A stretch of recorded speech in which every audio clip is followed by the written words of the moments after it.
رب اشرح لی صدری ویسر لی امری واحلل عقدۃ من لسانی یفقہوا قولی فاعوذ باللہ من الشیطان الرجیم بسم اللہ الرحمن الرحیم۔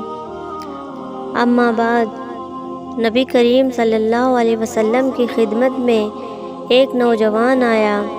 اس نے کہا، اے اللہ کے حبیب صلی اللہ علیہ وسلم، مجھے زنا کی اجازت دے دیجئے۔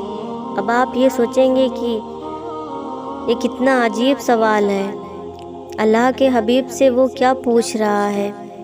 نبی کریم صلی اللہ علیہ وسلم نے فرمایا کہ بتاؤ، تم چاہتے ہو تمہاری والدہ سے کوئی زنا کرے؟ اس نے کہا نہیں۔ بیوی سے کرے؟ اس نے کہا نہیں۔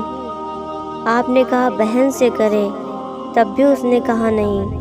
تو نبی کریم صلی اللہ علیہ وسلم نے فرمایا کہ جب تم نہیں چاہتے تو اور لوگ بھی نہیں چاہتے کہ ان کی محرم عورتوں سے کوئی زنا کرے۔ تم جس سے بھی زنا کرو گے، کسی کی ماں ہوگی، کسی کی بیوی ہوگی، کسی کی بہن ہوگی یا کسی کی بیٹی ہوگی۔ یہ بات سمجھانے کے بعد نبی کریم صلی اللہ علیہ وسلم نے اس کے سینے پہ ہاتھ رکھا اور فرمایا، اللہ اس کی مغفرت فرما دے اور اس کے دل کو پاک کر دے۔ وہ صحابی کہتے ہیں کہ میرے اندر جو زنا کی خواہش تھی وہ اس طرح نکل گئی کہ جیسے کبھی تھی ہی نہیں۔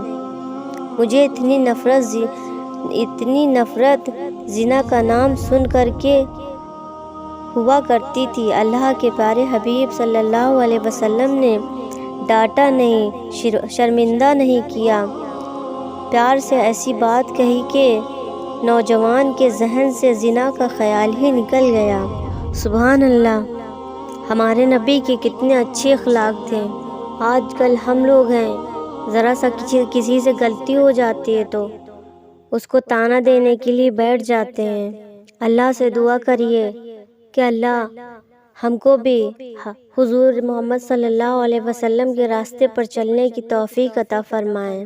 یا اللہ ہم سب کو نیک اور پرہیزگار بنا دے۔ یا اللہ ہم سب کو نمازی بنا دے۔ اللہ سے عہد کرو، انشاءاللہ اب ہم نماز پڑھیں گے اور انشاءاللہ ہماری نماز نہیں چھوٹے گی۔